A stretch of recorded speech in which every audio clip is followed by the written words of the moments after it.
There's a new Rampage movie coming out this month, and I've decided to go through a series of Rampage video games.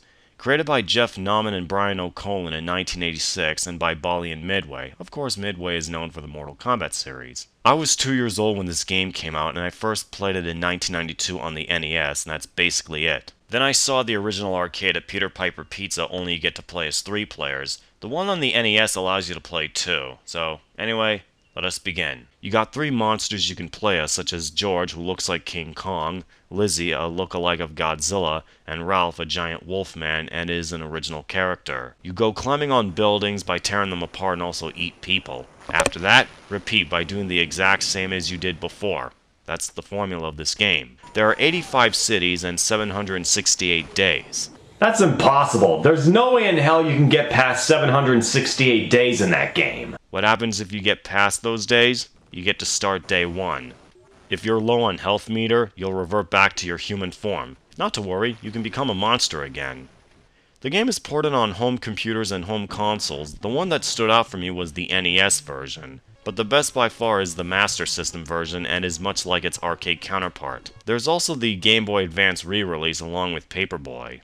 1997 came a sequel, Rampage World Tour. I first played it when I was 12 and my god, I was shocked. Gameplay is basically the same, only this time the environments are much bigger as you get to move around freely. Of course you got some features like adding more strength to demolish buildings, mega food, extra lives which are rare, bonus games, hot loogie, death breath, that's pretty neat. You get to fly around jets and destroy cities all over the world. Well, it's called World Tour for a reason. If you eat purple toxic waste, it'll transform you into this gargoyle dragon-like monster named Vern. He can spit fireballs and slash buildings in an instant.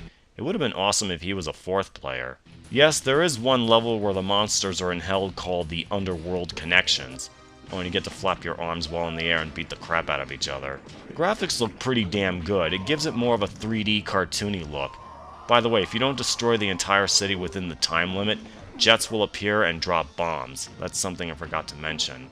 Let us not forget about this hot, busty scientist chick and... Whoa. Just looking at her gives me such a monster-sized boner, Beavis.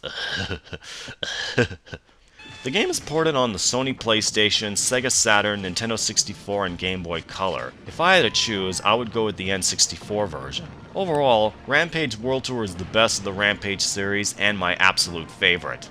1998, there was supposed to be a Rampage 3 Universal Tour arcade, but it was cancelled due to Midway no longer in the arcade business, and was released for the Sony PlayStation, Nintendo 64, and Game Boy Color. I first saw it on the Nintendo Power magazine to my surprise. The only version I played was the one on the Sony PlayStation when I was 14. The PlayStation version had cutscenes. They're very nice to look at. George, Lizzie, and Ralph continue to draw record crowds to see them in captivity. The monsters will now be separated for safety. But the Nintendo 64 version doesn't have cutscenes and is not capable of doing that. There are 3 new monsters. You got Boris the Rhino, Ruby the Lobster, and Curtis the Rat, as they go around rescuing George, Lizzie, and Ralph, who are captured and held captive in 3 locations, referencing King Kong, Godzilla, and Wolfman. Each monster has a special move if you fill up the second bar below your health bar. Like Rampage World Tour, Rampage Universal Tour had bonuses, and they're pretty lame. There is another monster who is playable at Area 51 named Mucus, an alien Cyclops monster. Once you free him, you now get to destroy cities from universe to universe. This is the first game to include a password system. Rampage 3 Universal Tour is a great game and is quite challenging. In 2000 came a 4th installment, Rampage Through Time, exclusively released for the Sony PlayStation. I played this when I was in my mid-teens. You got the same monsters from the 3rd game, plus a new one named Harley, a boar monster. You go around destroying cities by going through time periods. Rather than playing 2 or 3 players, you can also play by yourself with 2 AI players, which is interesting. I have no comments on the gameplay, graphics, etc. The game includes mini-games, which is very cool instead of those lame-ass bonuses from the previous 2. By the way, instead of dying, your health bar automatically refills. That's pretty neat. Rampage Through Time may have its flaws. It is my 2nd favorite, and is very challenging. Rampage Puzzle Attack for the Game Boy Advance.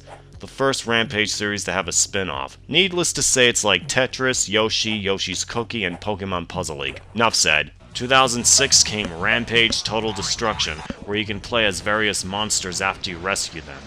The only version I own was the Nintendo Wii version. It has more monsters than the GameCube, PS2, and Xbox releases, and the graphics are more polished.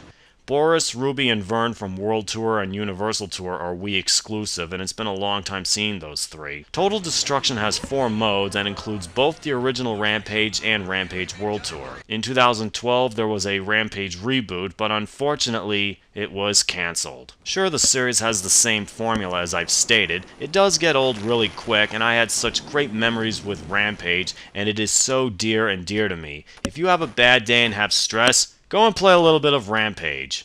Well, folks, this ends another installment of video game reviews. Till then, in the words of T-Bone 2004, this is Lord Biako saying, I thank you for your time and have a pleasant day.